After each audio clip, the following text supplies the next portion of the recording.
everybody, welcome to the Bookening. This is Nathan Emerson, your humble and obedient host, joined by Brandon Chastain for a very special episode, a VSP. SP. A VSP. No, VSE. A VSP. And we're off. Look, she's judging us already. This is rails. judgmental Anna over here. Now, this is a fun episode because this is kind of Bookening After Dark. We're joined by three lovely ladies. One of them is a longtime donor. She's given plasma. No. She's the incandescent Meredith. And she's not actually mic'd, but she's going to say hello, incandescent Meredith.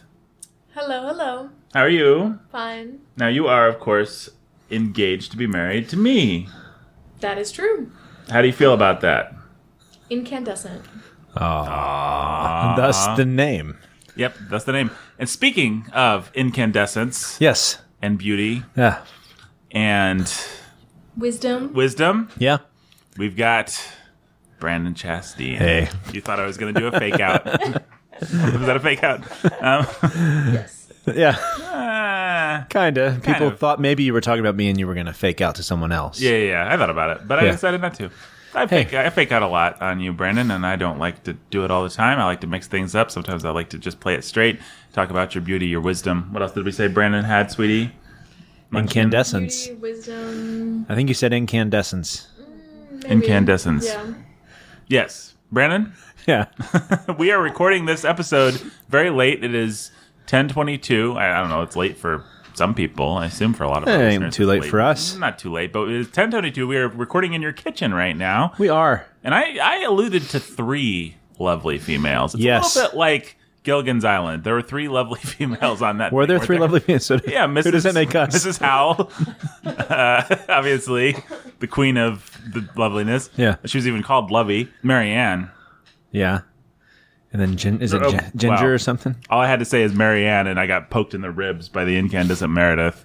You were introducing the other one. Yes. The other wonderful women. So, we've got... It's Mrs. Chastain, the much alluded to Mrs. Chastain. Yeah, Anna. she's here. Yeah. Hi, Anna. Brendan has knocked his mic off of the table, folks. Here, hold it like this. And- You got it. Hello, everyone. Hi, Anna. How are you? Pretty good. What's it like? Give us a window into what it's like. People want to know what it's like to be married to Brandon. It's very handy. It's very exciting. What do you think when you hear your husband talking about context and stuff on the podcast? What it's like? Are you proud of him? Are you just dismissive? Like, I have to put up with this all the time. Why do people want to listen to it? Like, how do you feel about it? I love it. He's very busy, so it's kind of fun to get to hear him talk for like an hour straight. Oh, okay. So you actually have to listen to the podcast in order to spend a little time with your husband. Oh, I'm joking. He works hard, though. Now, the third lovely female that we have here today is Brandon, your daughter. Yeah, she's actually been on the Bookening before. That's right. Yeah, many years ago now. Really, at least two. At least two, yeah. Yeah. She was on our episodes about Boys of Blur. It's Alyssa Chastain. Yeah, the remarkable thing. Hi, Alyssa. Hi. Say it really loud so the microphone will hear you. Hi. Folks, this is going to be kind of a party atmosphere on today's episode because it's at Brandon's house. It's late. Jake's in a meeting. And He's not going to be here. He's probably not going to be here. I did text him and say he could stop by if his meeting got out. I don't know that he will. But we're going to talk about poetry. Brandon's going to explain why you don't understand poetry. That's right. Especially if you're a woman listening to this episode. That's right. You don't get it. Because your brain just wasn't made that way. But first, yeah, your brain just wasn't made. Your brain, I mean, cookbooks. Yes. I would recommend you read those. Your brain's well suited. Sewing manuals. Sewing manuals, sure. Sudoku puzzles. Sudoku puzzles, yes. And Agatha Christie.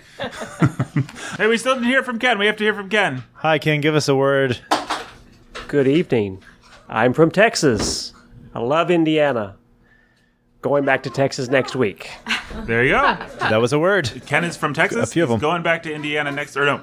Man, I turned it into chaos. I just got... Stop getting distracted. Yeah, well, it's hard to podcast when you're sitting next to a goddess, you know? You think that... Just imagine Odysseus with Right. Athena. Odysseus was sitting next to Athena. Is he going to be a good podcaster? No. No. Can you imagine Odysseus's podcast? What would that even be? He's like, I killed 14 people today. They looked at me wrong. So I'm in the boat again by myself. Got all my guys eating. It's kind of lonely out here. Yeah, it'll be a solo podcast. Yeah. Who wants to partner with Odysseus? Hey, poetry. Hey, poetry. Anna has thoughts on Beautiful poetry. transition. Well, okay, so the incandescent Meredith and the lovely Mrs. Chastain were discussing something earlier when the mics were not on, and I'd like to ask them to recreate this conversation because they were both using their brains. It was brilliant. Our tiny, tiny, tiny female brains. Your tiny female brains were making little words wheeze through your delicate feminine vocal cords and come out in high-pitched female vocalizations. And there was some intelligence to them. So go ahead and recreate the moment, please, darling. And the men are here to help you in case you get scared. Yeah, if you get too scared, like, oh no, a microphone. Well, I was just saying that I think that men like poetry more than women. And your reasoning? Because men seem just more romantic and women a little bit more practical. And I was wondering, out of everybody here, don't know like anything about poetry. And so I was just wondering if there's a way that perhaps has been done or has been done poorly or hasn't been done or whatever to write poetry in a way that is practical, that would appeal to women, not women like trying not to be practical and try and be more romantic, but to meet them where they are and to just be practical in a way that a woman can enjoy without having to step too far away from just who she is naturally. Sure, I'll improvise one right now. Take the broom and sweep the floor. Then sweep and sweep and sweep some more. Go to the sink and do the dishes. And wish and make more wishes. That your husband would come home And give you kisses. and give you kisses Amazing. on your dome. Hey, were you engaged by that poem and its No. intense practical? No. I think... Darn, it was too romantic. I added the kiss part. Like you were with me for the sweeping and the dishes, but then it got No. romantic. No. Anna, what do you think? Perhaps...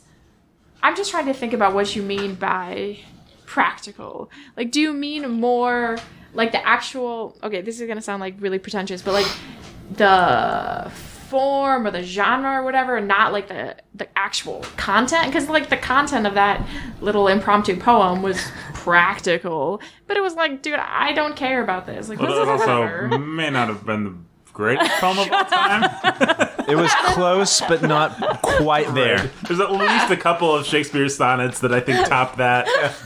Maybe some Donne But even if there was, even if John Donne wrote about, sweeping. yeah, like I don't think it's necessarily He wrote about a the flea. Yeah, he did write content about a flea. that matters. Oh goodness, that poem. There's actually a second. He likes to sweep with people. Flea part 2. Yeah, there's a second flea poem. I mean, There are two separate flea poems. They're rather. I wonder if it's flea and then fleas. Get it? That's funny. So I mean, is it the fact that because you talked a little bit about how you've read a little bit of poetry and you didn't really like it. Is it inherent And then you in didn't. the form and function of poetry, or is Yeah. it simply the content that poetry generally chooses to express itself about? Well, that's an interesting question. Well,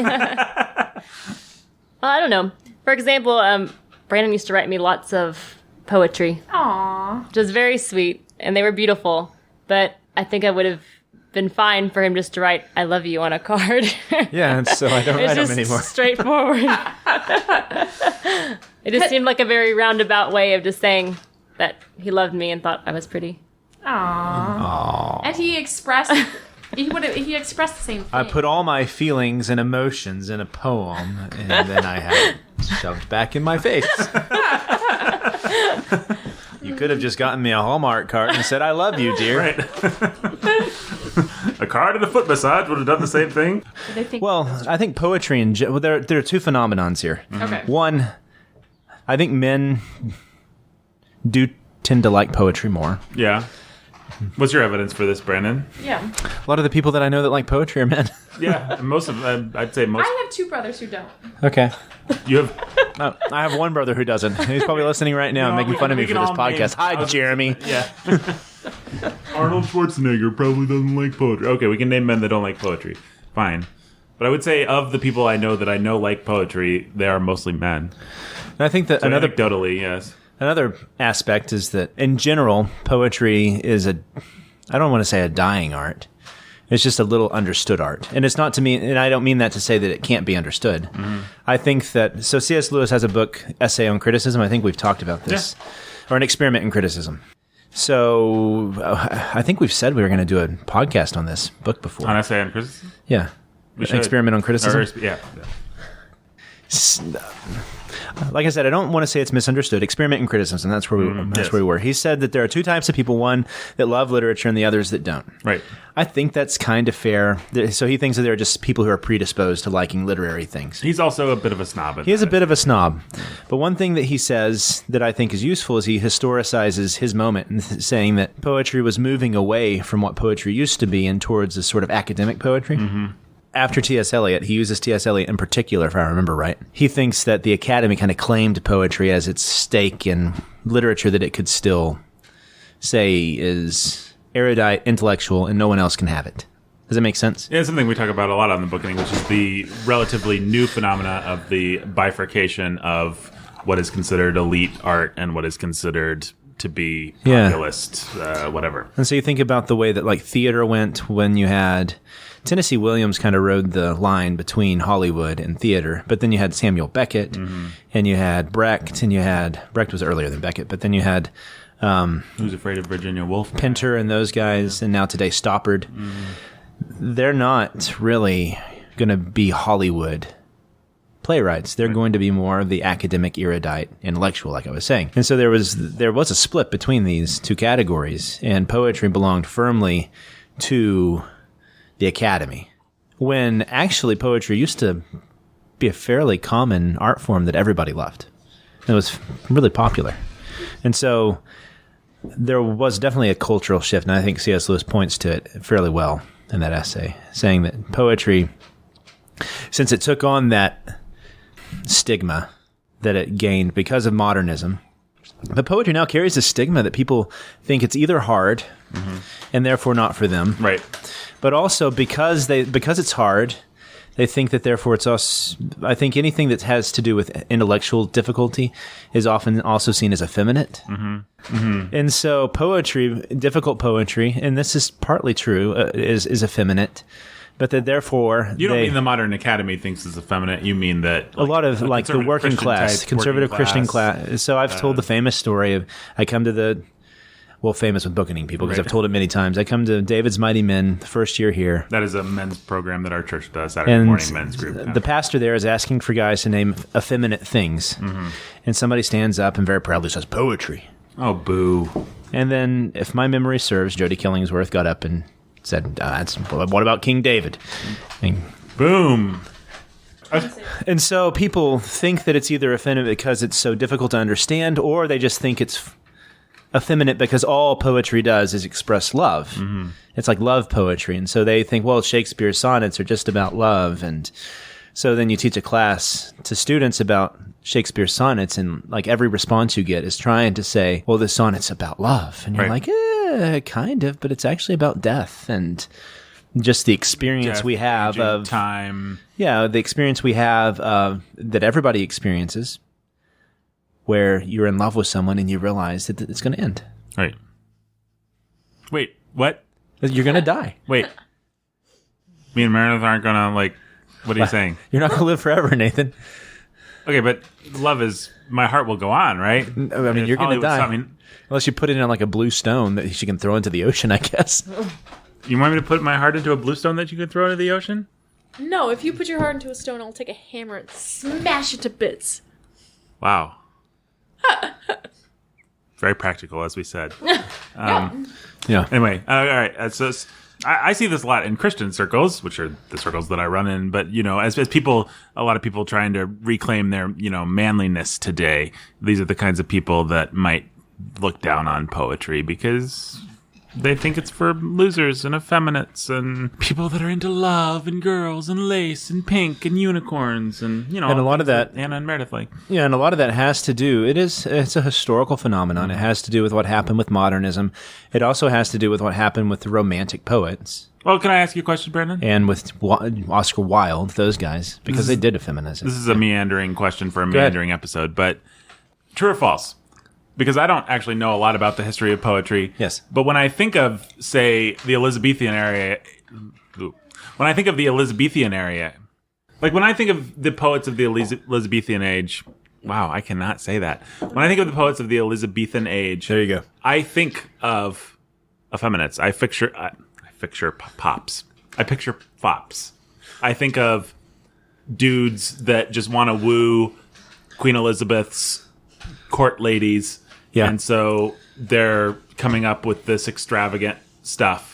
So that basically so that they can get in bed with somebody. I think I kind of connect it to fornication in my mind. This is the stereotype that I have. So when you say historically it wasn't always connected to those things, I'm actually a little surprised by that, because I actually do think of it as a thing that you use to get ladies into bed, basically. Wow. Not to put too fine a point on it. Well, I think during the courtly age it was. I mean, to put a fine point upon it, I guess. Yeah, there's no getting around the fact that that's what John Donne was up to with quite a few of his poems. John Donne being the perfect example of what I'm talking about. Shakespeare with his sonnets, to an extent. Some of those were definitely up to the same thing, and they get worse than that. I mean, I could name you and read you quite a few fairly bawdy Elizabethan poems right now. So it doesn't mean that poetry wasn't ever used for that purpose. Right.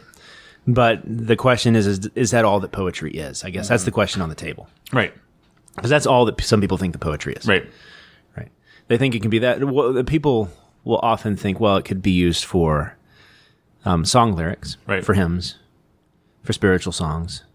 And so that's fine. But but really there's no room for anything outside of that, right? Well, when you said song lyrics, I immediately thought of pop songs, and I thought of country songs, and most of those are about love, and most of those are designed to get somebody into bed. Mm-hmm. I'm not trying to challenge your point. I'm just No, I know you're not. Yeah. Because there's a reason people think that. That's my response. Well, why do people think that? That's because poetry does deal with feelings and emotions. Mm-hmm. That is what poetry deals with. And I have a book right in front of me here called Understanding Poetry. The 4th edition, this is by Cleanth Brooks and Robert Penn Warren. Robert Penn Warren's name comes up a lot in the Bookening. That's because he's a hero of mine. Brendan's a big fan of Robert Penn Warren. If you don't know who Robert Penn Warren was, he wrote All the President's Men, pretty famous novel from the first half of the 20th century. He's largely a hero because of this book in particular, just because he really helped me understand poetry at a time when I think that there are certain types of people, especially certain types of young men, who I guess it would be the kind that would be attracted to Dostoevsky, that also then get into poetry because it's the thing they should be into, Right. without really liking poetry. They like the idea of poetry. Right. Does that make sense? Yeah, absolutely. And I think I was one of those. I think I was one of those too for a while. Then I found a poet that actually spoke to me, and I think started to teach me what poetry was, and that was W.B. Yeats. And then it scandalized me when I found out, and I can remember beginning into Yeats. This wonderful book here. It starts out with his essay as poetry as a way of saying. And whenever I teach a course on poetry, so I got the chance to teach one semester-long course on poetry, which I loved. One of my favorite classes, and I've been told was a favorite of some of the students there too. You know what? I don't know. Maybe this is telling tales out of school, but my brother wrote poetry. Now, my brother is a cop. He served as a Marine. He went to Afghanistan. My brother is stereotypically not a poet. And he's the kind of guy that would despise poetry, just on principle, the kind of guy we've been talking about. And, very, not blue collar. He's a smart guy. He is not he's just not who you would think of. He's got tatted up sleeves on both arms, but he audited Brandon's class and, if I'm not mistaken, wrote some very nice poetry. He did. I think he actually learned to appreciate and love poetry. Right, and he was dating a lady at the time, and he wrote her some poems. One of them rhymed knees with bees. Or breeze. The breeze is blowing, and I remember that. Your knees are pretty. Okay, so here's the question then. So we have 2 questions on the table. Right. One, why is poetry useful in the first place, right? Yes. Kind of the question, or what is the point of poetry? What was the question? We asked you about the Elizabethan, but I think it's been driving this whole podcast. Why does poetry matter? Right. Is there poetry outside of just what we stereotype poetry as? Right. That's kind of the question. Also, the question is poetry anything beyond just love poetry? Right. Or is there a reason? And I think that there is a reason. We all always think of it as love poetry. Is it irreducibly feminine? If so, why don't females like it? The way that Penn Warren approaches it, which has always been useful to me, is he starts by saying poetry is a way of saying. In other words, poetry is a way of talking about the world. And so if poetry is a way of talking about the world, there must be a sort of thing that poetry is trying to say. Mm-hmm. And so he approaches it by saying, well, there's a scientific way of approaching the world. And that's where we just look at the facts, the things. The table has 4 legs in front of us. Good night, Alyssa. Alyssa is going to bed. Good night, Alyssa. She is approaching the sink with her cup, putting it in the sink. Those are the scientific facts. She's now, how would you put them into poetry?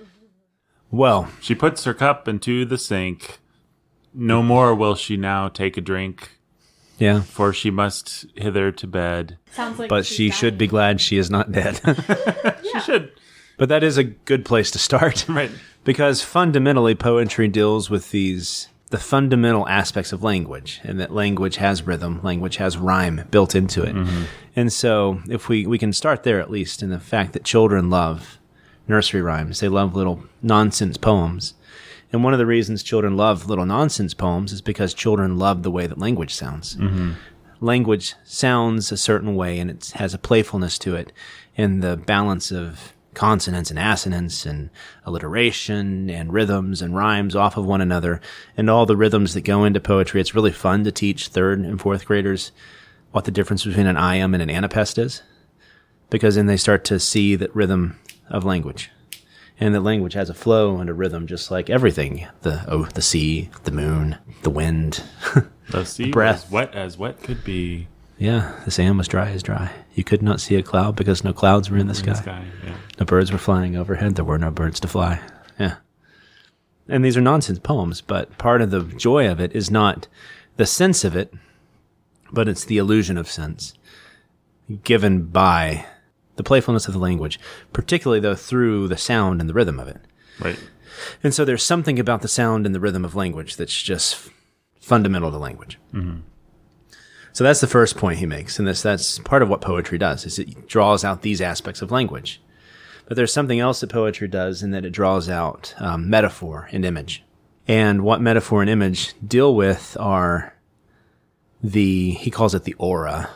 What does he mean by aura? It's like basically connotation is a good way of thinking about it. The sense about things. So, shall I compare thee to a summer's day, right? Mm. Means that woman has the aura of a summer's day. There's something about her that reminds him of a summer's day. And these things that, because of language, because of association, we start to talk about things in relation to one another. Mm-hmm. And it helps give meaning to something. And so, by thinking of her as being as beautiful as a summer day, it actually adds to her beauty. Right. And it says something about her beauty, but then it also qualifies a summer day, because he looks at a summer day and what's he going to think of? He's going to think of her. Right. And so it has this interrelationship it's not a scientific, it's not a philosophical, it's not a logical way of thinking about the world. It's another way of thinking about the world. And that way of thinking about the world is through the way that we feel and experience life. And it really is. Once Penn Warren explained that this is what poetry does to me, it was kind of both eye-opening and, I want to say, calming. In the sense I wanted poetry to be something much more than that. But the fact that this is what poetry this is what poetry is. It's that simple. Right. It's the felt experience of the world. And that's can't be done through science. You can't have a scientist explain to you what it's like to be in a rocket. You can explain to them how the rocket works. You can have them explain to you how it gets to outer space, but you can't, in the end, have them explain to you the deep mystery of space, right? And so Neil deGrasse Tyson, whenever he speaks, he has to become poetic, right? He cannot, he as much as he wants to, he tries to say scientific, and I put quotation marks around that. He can't stay scientific. He becomes a poet. Everything that's interesting about the guy, if you like him, which I don't, but if you like him, it's because he's a poet. He says we are all stardust. I mean, that is his big speech, his TED Talk, you know. I don't know if this got cut from the episode. Did I already mention in another episode about when I taught the students that poem about supernatural love by Schnockenberg? Does that sound familiar? Maybe I think maybe it got cut, and I don't. That might have gotten cut. Sorry, I don't know why. Well, no, it's actually good because it fits in right here. So there's this wonderful poem by Gertrude Schnockenberg called Supernatural Love. And in the poem, she talks about this daughter who's sitting with her father, and her father's kind of a scholar, and he's looking through a dictionary. And he's trying to look into why she calls chrysanthemums Christ's flowers. Is it chrysanthemums? I think so. Yeah. He's looking through the dictionary, and he slowly realizes that there are all these deep roots to the word, that mean like nail and blood, and he begins to realize that she calls them Christ's flowers because the words themselves that have made up the roots of this word of the flower actually mean Christ and his crucifixion. And then she's doing needle cross stitch, and she pokes herself and she starts to bleed, and she reaches up to her father, and he reaches down and looks away from the dictionary and reaches down and like kisses her finger. And that's the poem. And so these kids in the class were all trying to like draw out the transcendental meanings, the themes, right? And they were trying to say, well, this is what it means. This is what it means. This is what it means. And I'm like, okay, yeah, that's kind of what it means. But what else? What else does it mean? What else does it mean? What else does it mean? And they weren't getting it until finally I had to stop them and say, you know what this means, guys? This means a little girl and her father's relationship reflects that of Christ and his father. It's that simple. It's that fact that you can feel these things in life. You can experience them in the way that you live and in your life. We get to actually experience it in the creation. And it's that simple and at the same time deep. Does that make sense? Yeah, absolutely. You can't tease it out. You can't really say what that means. And that kind of confuses people. And so one of the famous poems, a very famous poem that I also like to teach students, is the Red Wheelbarrow. Mm-hmm. So much depends upon the red wheelbarrow, glazed with rainwater beside the white chickens. I knew that's what you were going to say. And you ask students, okay, what does this mean? And they're like, well, it means the glory of the farm. It means American independence. Right. It means all these things. And you're like, actually, what depends upon the red wheelbarrow, glazed with rainwater beside the white chickens? In the end, what really depends? And if you have a clever student, finally you'll get them to say, oh, I know. The poem depends. If there wasn't the red wheelbarrow and there wasn't the white chickens, there would be no poem. And you're like, yeah, that's right. The poem depends upon the fact that this red wheelbarrow, Anna's laughing over here. But why I love that poem so much, it's a silly little poem, but why I love it so much is I think it shows you and teaches you what poetry really is about. It's the experience of the world as seen through the eyes of a poet. Mm. And it takes into consideration feeling, attitude, emotion, intellectual understanding of the world too. And it tries to give what they call like this multidimensional flavor to life through the poem that you can't get through science or philosophy. Meredith, I don't think agrees with this.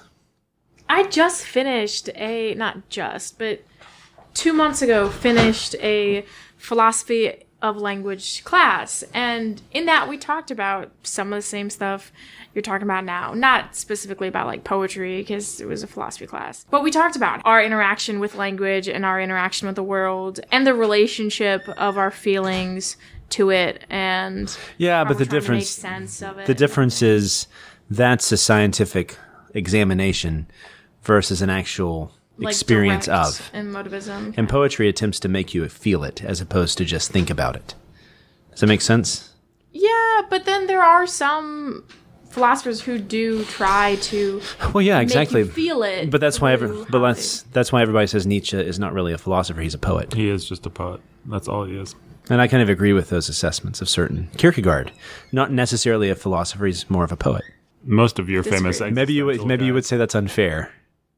Yeah. But I think that they were philosophers who were trying to understand the world poetically. I mean, I think that in the end, it comes down to the same thing. So you're just arguing about semantics, and you're just arguing about what title you give them. I don't think it does, because I think somebody like Nietzsche doesn't actually want to give you an intellectual understanding of the world. He just wants to give you a sense of it.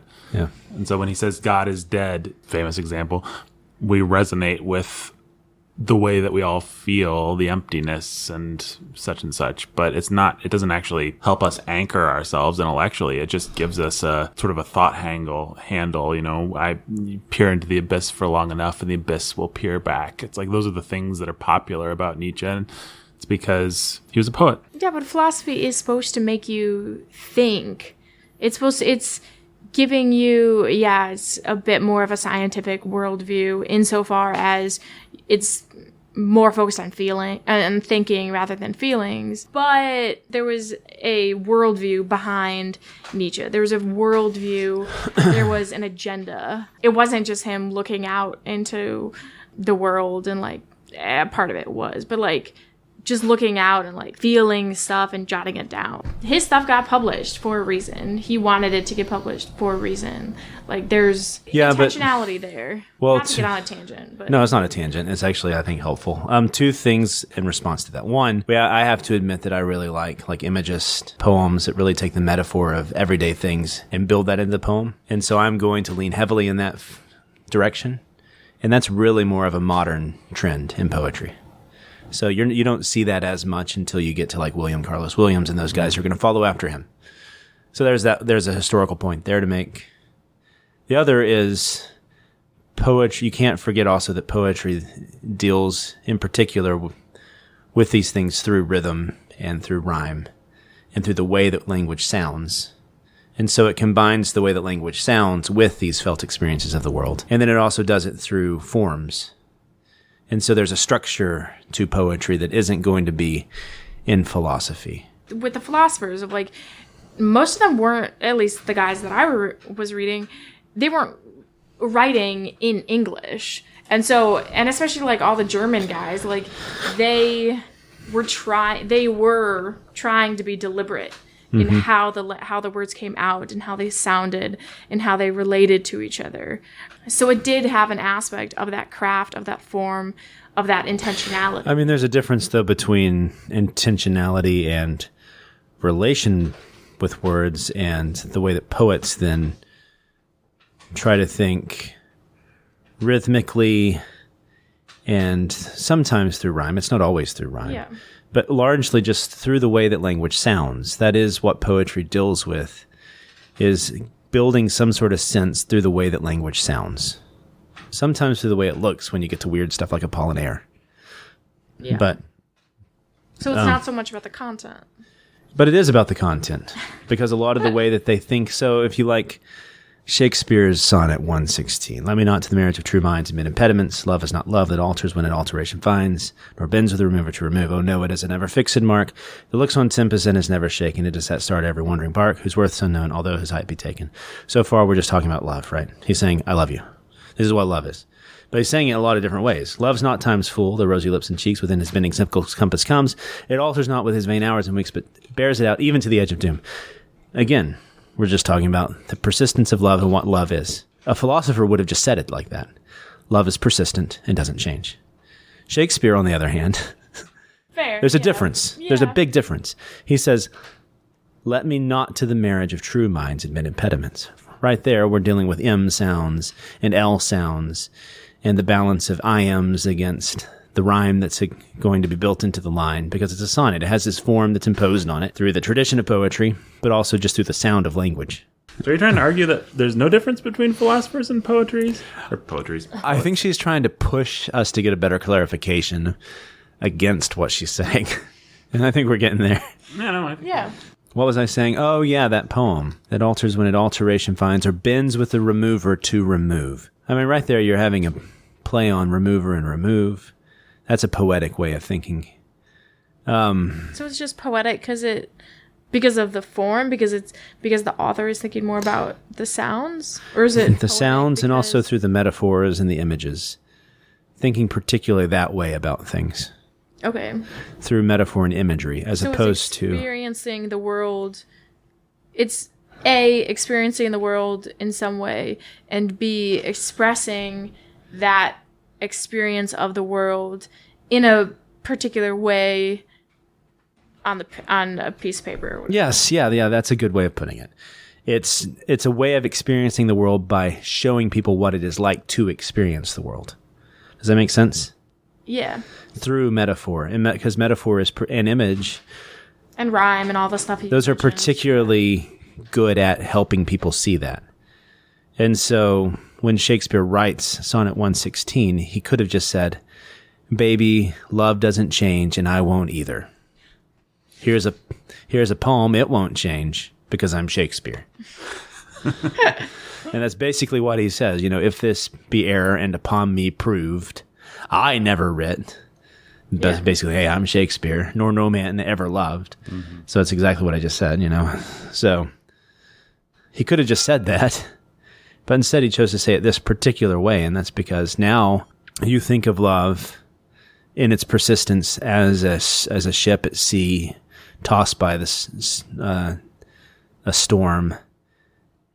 You think of the Grim Reaper with his scythe and all this, and things withering and dying, but still love persisting. And how does it persist? Because of the writing. That's super helpful. I feel like I have a whole greater understanding of poetry and all this fun stuff. I'm still probably not going to go read it, but That's fair enough. I'm not expecting you to. But I I have think a greater understanding of this crap that I don't like. of this, greater practical understanding. But all this stuff, I mean, to go back to something that you said earlier, it feels kind of effeminate to me. Like, it's all about feeling. It's all about, like, experiencing the world in this way and then expressing Well, when you it. put it that way. Well, you're kind of effeminate. equating feeling and sensuality Yes. not in the sense of sexiness, but just in the sense of the senses, sensuality, Yeah. with effeminacy. And I think that that's absolutely wrong, darling. I think Nathan's point is exactly the right response, because we could turn to the Psalms. That's exactly And why where I was gonna go. do the Psalms exist? Oh, hey, guess what? It's not just important that we have an intellectual understanding of God. There are whole books, the biggest book in the Bible, many books of the Bible actually dedicated to this is how you feel God. These are images. And I know that sounds effeminate, but apparently it was important that God give us handles, Emotional handles. And so a great deal of the scripture is just giving us emotional handles, telling us how to feel, and taking things, images, ideas, things that happen to us in our life. Like, I know that my dad has a strong arm. And so I'm going to say that God has a strong arm. Locked in. I suddenly understand. My brain and my feelings and my heart understand something about God. It never would have understood if it didn't simply say God had a strong arm. And that's poetry. That's all it is. It's giving you an image, giving you a feeling that's associated with that image, and that is an incredibly helpful thing to do. And Brennan's about to be even more awesome on this theme. Am I? And I'm excited. On the theme of the Bible and Or what? Well, not necessarily, but you're gonna crush Meredith's anti-feelings argument into the dust, and she's gonna weep. And her No, I already Well, I think- 3 arguments against me. her tears will mingle with. You already have 3 arguments against the feeling that you said. You have 3 arguments against yourself. No, I think 3 arguments against me. What I just said. a way to nuance what you said. Well, Push back. nuance is a feminine way of thinking of things. Yeah. A feminine way. Okay. Well, Let's complicate the things. girl on this podcast is kind of a little effeminate. Yeah, that's actually exactly my point. God made women to be more practical. That's like how we think is. But then why then would it be effeminate to have feeling and to express yourself through the way that you feel and experience the world? Well, I'm not. Can I I'm parse out what kind you're of saying here? blanking Sure. Can sure. I think what you're saying is Yeah. the way that we actually think of it today, but I think it's a twisted way of thinking of things. Yeah. I think we think, and it gets into conservative circles with our gaddy up, get 'em tiger mentality of manliness. Our Gaddy Up Gim Tiger mentality. There's another t-shirt for you. Gaddy Up Gim Tiger. Maybe I should say, so can I pause and say some of my credentials to say this? Yeah. My brother and I, we run a business together. I like to barbecue. I'm outdoorsy to an extent, right? I'm not man sort of stuff. No, Brennan's a dude. So there we go. So I can say this sort of stuff here. We're drinking My wife, whiskey right my wife will say, right, Anna? It's very true. Okay. I don't sit. Maybe some people think I just sit in my library Your in my boudoir. smoking jacket all day reading poetry. That's not the way that I live my life. Yeah. leather patches or Yeah. whatever. That's not how I live my life. Folks, Brendan said, that's not how I live my life, and then he took a swig of whiskey. That's what right. just happened. He slammed it to Or the if we just table. lost so many listeners. They were gone already. They're gone already. This episode's lost everybody. Jake! No, I like this episode. This episode is different. This is good. We should do this occasionally. Never be invited on again, but No, she's making this interesting. I wasn't interesting. she's making me think through this. I'm sincerely kidding. It's nice to have you. Yeah, I think the response to you, Meredith, is that that's just the way that we think of feeling today, and it's wrong. My response is get back in the kitchen. A lot of guys are uncomfortable when David and Jonathan embrace, And then the queer theorists, they all leap in the air and say, "Oh, it's our moment. They embraced." Shut up. And all the guys beat their chests and say, "I'm going to go kill a deer."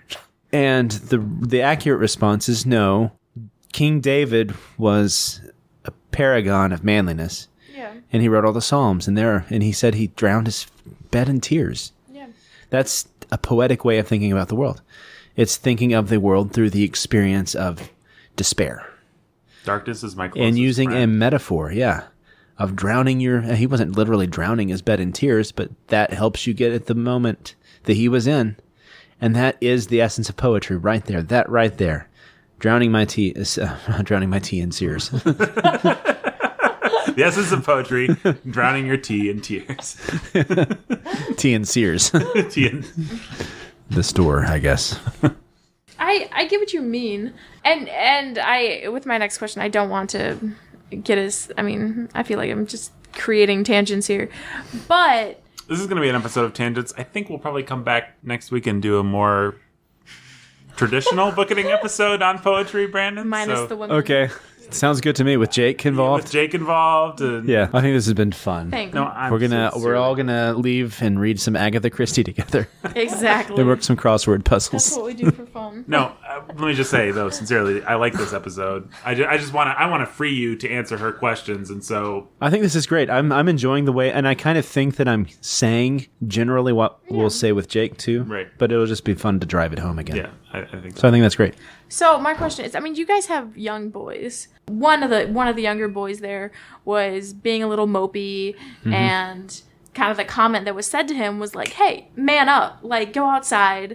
Like, quit being all mopey and get dirty, whatever." To me, that kind of feels like, "Hey, suck up your feelings, go be obedient." Boys, for young boys to be told to discipline themselves in their feelings. Okay. And to I can respond to that. okay. It is effeminate to be lazy with your feelings. Okay. And so it's important to teach your boys to have control over their emotions because they can and they should, especially girls too. it's like what a lot of people want to do is say, horses are dangerous. You can fall off a horse and break your neck, so we're just not going to ride horses. And what an actual manly man will do is say, a horse is awesome. I need to put a bridle on it. I need to tame the horse. I need to learn how to ride the horse. And I think Sound that's like Calvin. I sound like John Calvin, of course, or Calvin and Hobbes. I'm not sure what you're referring to. John Calvin. John Calvin. I think what we do is we don't run away from emotions. We learn to wield them and wield them well and approach them well. And actually, poetry done right and approached right is a absolutely wonderful tool for doing that. And so, suck it up and go. Don't cry is an appropriate thing to tell a boy in a certain context, but he also needs to learn how and when to cry. He shouldn't necessarily cry about his scraped knee if he's a certain age. He should cry about whatever, his dead friend, about a sunset, about all kinds of, there's many things in life. His dying king. His dying king. There's many things fucking in life to Beowulf. cry about. And so it's not learning not to cry, it's learning when to cry. Yes. And that's what poetry actually teaches you. Good poetry. That's right. And that's why bad poets can be very dangerous, just like bad philosophers can be very dangerous, because they teach you how to think poorly. And so for a young man, running across Keats is a pretty dangerous thing, because Keats is going to teach you to just worship your emotions. Even though there are some good things about Keats and about his poetry, there are things to be learned about imagery and metaphor and stuff through Keats, because he was a good poet. He's still dangerous because his content was bad. He's very similar to like Hemingway. And so, yeah. I think what Nathan said is spot on. I don't know if that answered your question. Yeah, I think it did. I don't know, because I would say that because I don't remember your question now. Oh, I remember it now. Yeah, that answered your question.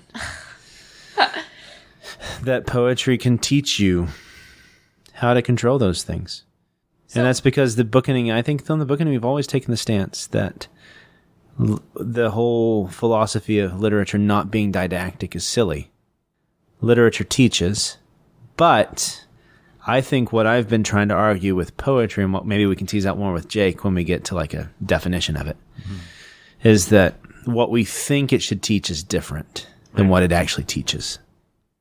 Like, and that's the thing I ran into with students was fascinating to me, to actually teach like the Red Wheelbarrow to students and them just spend it literally maybe 30 minutes to 40 minutes just trying to tease out the meaning of this poem.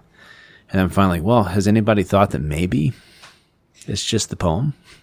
Right.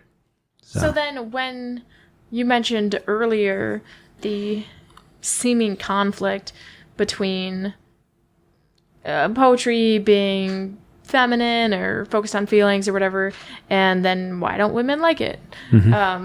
That's really a false conflict because feelings, emotions isn't just the realm of women, and women cannot like poetry for other reasons. I think that is still an interesting question to tease out, but I think that you've proved that that's a false tension. Mm-hmm. Yeah, women should like it. Yeah. Why don't women? Well, that's an interesting question. But so I think that we've kind of skimmed around it, but to bring the answer back to why has poetry been so much about love? Yeah. I think by now it's pretty clear, because one of the most important human experiences is love. And the fact that that is one of the most intense human experiences will obviously. So if you think about what are the things that most commonly get expressed in poetry? Death and love. Literally, those are probably the two things.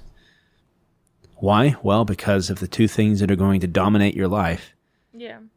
Your love for other people, either your wife or your children, your family members, people at your church, or death, the sadness of death. Those are going to be the two things that dominate your life. This side of heaven. I think that's pretty true. I mean, think about the most intense emotions you've ever felt. I can think now, I've got Anna, my children. You got love there. You have death, people who have died. Those are the things that just dominate you. So. And since poetry is all about experiencing, it sounds weird to say experiencing the experience of life, but that's kind of what it is. Yeah. Experiencing life in a particular way and expressing it in a particular way. Since the two biggest experiences that you have in life are death and love, then naturally you're going to experience those, and naturally you're going to write about them and try to express them. And so poetry tries to find ways to help you feel that. Yeah. So this is a way that we haven't said it yet. Mm-hmm. Poetry finds ways to help you, and to take another step back, you always have to remember there's a poet, but then there's a someone who's speaking, and it may be an imagined speaker that the poet has, but they're trying to help you see the world in the way that poet sees the world, and so they're reaching for these metaphors and images to help you feel about that moment the way they felt about it. Does that make sense? Mm-hmm. And that's the struggle of poetry, and a better poet's going to do it better than others. Well, I think one of the things that's helpful, I don't know if this is the right way or time to say this, but one of the things that I find so helpful about poetry is that I don't actually, in the moment, feel the right things. When I attend to death, when I attend to love, when I'm in the moment. Sometimes I crack up laughing. Well, yeah, honestly, I've never been to a funeral where I've been half as sad as I have been contemplating the funeral afterwards. Yes. It's just been my experience that I actually, in my life personally, maybe this is just neurotic Nathan, but I never feel the right things. And I never actually am able to hone in on the emotion that it is proper and good and godly for me to be feeling in the moment of almost anything. And I'm a very neurotic, meta-textual kind of guy. I'm always stepping back and thinking about my response to things. And I'm always finding my response to be wanting. And so poetry is incredibly helpful to me because it tells me what my response should be to things when it's good. And it models a response for me.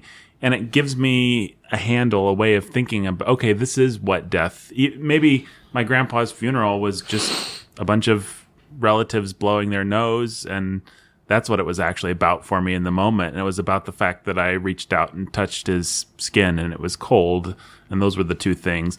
But being able to think about it in a more profound way, to connect it to things that are bigger, is what poetry about death can give me. Yeah. I don't know if that even makes sense, but no, it makes a lot of sense. When you say love and death, it's like, man, love and death are things that people do terribly. People drug themselves, they medicate themselves, they ignore things. They actually have a hard time latching on to what is profound and what is good and what is godly and what is big about love and death. And so we need poetry, actually, to tell us why love and death matter and how they matter and how to approach them, how to think about them. Yeah. That's the point of poetry right there. We found it. Nathan got it. Yay. But if that's the point of poetry, then you better be really careful about what poetry you read. Oh, you so careful. Oh, absolutely. It's Very, the very most careful. potent art form that there is, maybe. Yeah. And I think that poetry takes a lot of work. That's one thing that people don't realize. Like any good art form, if you're actually going to appreciate it and not... One thing that used to drive me crazy, and I was also just a jerk of a kid, but when I was training to be a pianist, I would go to these piano performances and I would just hate all the rich people that were there. So they don't understand. They're just here to buy a ticket because it looks cool for them to be here and they can see their friends. And there was something that I was picking up on, even though I was a jerk about it. The sense that they just did want to be there because it was a status symbol.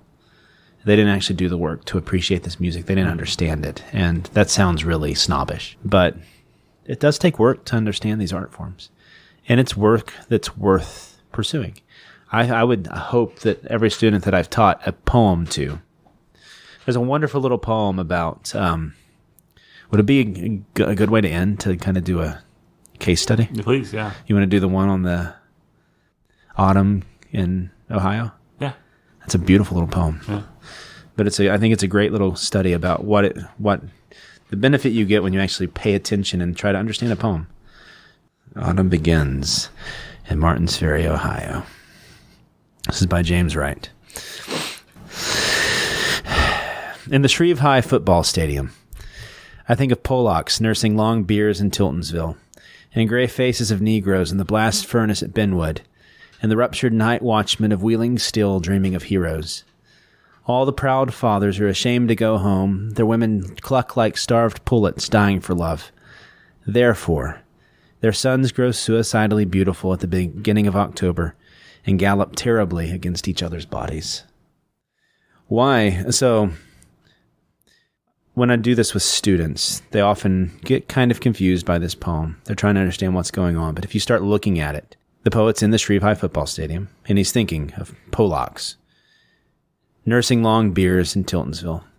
One famous phrase is that every word matters in poetry. Mm-hmm. So long beers. Why long beers? Well, it's going to play off later. So keep in mind long beers, okay, Anna? Keep that in mind. Gray faces of Negroes. Why gray faces in the blast furnace at Benwood? Why gray faces of Negroes in the blast furnace at Benwood? They're old. They have dust on their face. They have ashes all over them, right? They've been working. Okay, yeah. And the ruptured night watchman of Wheeling Still, dreaming of heroes. Ruptured. What's ruptured about him? Night watchman. He's like ruptured back, right? He's old. He's crooked and bent from work. What are they doing? They're dreaming of heroes. So that's important. So you have him. He's thinking of these guys. The guys nursing long beers. The guys working hard. And they're all dreaming of heroes. All the proud fathers, so these are the proud fathers, are ashamed to go home. That's always an interesting word, ashamed to go home. Their women cluck like starved pullets, dying for love. Now, who's thinking that their women cluck like starved pullets? The men are thinking that, right? They're like, oh, the old woman, she's back nagging me. I'm just going to keep drinking this beer here with my buds, right? But then the poet enters again saying they're dying for love. All right, so we have the men. They don't want to come home. They're ashamed because they know their women are dying for love. The way they get around it is by saying they're just going to nag me if I go home, so I'm just going to stay out. They're dreaming of heroes. And then he has this therefore. And this is, if you see the poem, it's just a line by itself, therefore. Their sons grow suicidally beautiful at the beginning of October and gallop terribly against each other's bodies. This is about football. And this is giving you so here's the experience of someone who's watching football. He's watching these young men out on the field, and he's thinking, hey, why are they out there? And he's saying, they had fathers who dreamed of one day being heroes, right? And yet they've been disappointed by life. They won't man up and go home and be a father to their sons, right? Or husbands to their wives. And so their sons, in a desperate attempt to get attention and love, play football. But you would not get that. And so now that we know that, should I read it one more time? Mm-hmm. Now that we know that's what the poem's getting at, that's the feeling it's wanting you to feel, right? You have to feel it, though. You have to experience it. That's what he's going for. This universal. And so when I taught this, there was a kid who actually, he's a foster child. And he almost started crying. He's like, yeah, this is why I play sports and I have such a close relationship to my coach now. It's like, I see this. Boys just want men to admire them. And that was heartbreaking. But it just gets at something universal about people, right? But you can't get this with philosophy. Philosophy can't tell you this. Could philosophy make you cry like this? Yes. No. Yes. No. Yes. No. Kierkegaard made Nathan? me cry. Because he was a poet. Yes. In the Shreve High football stadium, I think of Pollocks nursing long beers in Tiltonsville, and gray faces of Negroes in the blast furnace at Benwood, and the ruptured night watchmen of Wheeling Steel dreaming of heroes. All the proud fathers are ashamed to go home. Their women cluck like starved pullets dying for love. Therefore, their sons grow suicidally beautiful at the beginning of October and gallop terribly against each other's bodies. Gallop terribly. Isn't that wonderful? Yeah. Gets us something just fundamentally true about fathers and sons and the failures of fathers, and yet the sympathy that you have towards that failure because you see it, you know what that's like and what it feels like. But especially this sadness for the boys, but also sympathy that you get for these boys. It's wonderful. That's the power of poetry and metaphor right there. Mm-hmm. I enjoyed a poem. You enjoyed it. There we go. All right. We've achieved our goal. We did it, Nate. We did it. Now, I feel like I should explain to the listening audience. The incandescent Meredith, I think, if I may, approaches philosophy and brings her own poetry to it. So she can actually read a theological tome that others might find dry, and she finds it poetic. I don't know that it's always necessarily because there's inherent poetry to it. There is. But man, does she know how to find it. I still don't think we've answered the question about women in poetry, but that might be for another podcast. Well, we're going to come back. I love this podcast. I have no shame about this podcast. I think it's a great podcast. I'm happy we did it. I think we should come back and do a more linear thing also. With Jake. This was the poetic version. Yeah. We'll come back and do the philosophical podcast. Oh, didn't I promise to tie all this back together? Yes. Well, we have, think about it. How is this poetry? We have the experience of being here with someone you love, with friends, with good drink, good food. The experience of this moment, this podcast could not have existed without the poetry of what's happening right now. That's right. And so this poem, we've been writing a poem together, Anna, on this podcast. Forever We should clink glasses. Yep. There you go. Thanks for listening, everybody. Bookening today was an interesting podcast. It featured Brandon, me, your humble and obedient host. Did I even introduce us? I don't think you did. Wow. I'm Nathan, your humble and obedient host. That's Brandon, scholar who's a baller of reading. We've got the incandescent Meredith, the lovely Mrs. Anna Chasteen, and Jake, the pastor who's a master, could not join us. He was in a meeting, but he'll be back next week for a linear discussion of poetry. But I like this one. I stand by this one. And we made Meredith appreciate a poem. So Yeah. I think what you're going to hear next week is pretty much just an A to B to C discussion of what we just did. yeah, no, exactly. And I think that there's value in that, but also Yeah. he who has ears can just listen to this podcast. That's right. I don't know. You'll get something out of this. People like linear stuff, so we'll give them something linear, and we're not wrong to do it. But I also like this. So, all right. Thanks for listening. Say goodbye, Anna. Goodbye. Say goodbye, Meredith. Goodbye. Say goodbye, Brandon. Goodbye. Hey, support us at patreon.com/thebookening. For just as little as $1 a month, you can get all kinds of great rewards and stuff and experience the poetry of supporting your favorite podcast. You can leave us a poem as a review on Apple. Hey, let's dictate one for them. I'll do a line, then you do a line. Okay. I love this podcast oh so much. You could listen to other podcasts and such. But that would make you quite a fool. Because the bookening is really quite cool. It is so good, my friend. So listen to it now and forever. The end. There you go. There you go. Hey, thanks for listening, folks. Bye. Bye. Bye.